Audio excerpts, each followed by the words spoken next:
E aí quem tava passando por Garuva hoje, em Santa Catarina, olha o pouso de emergência aí desse monomotor.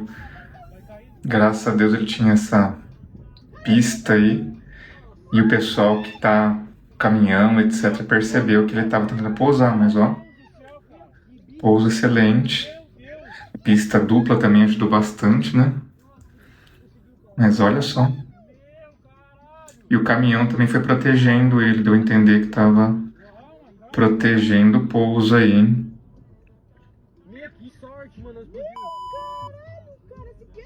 Pelo jeito foi tudo tranquilo, fora o susto, né? Mas pousou tranquilamente.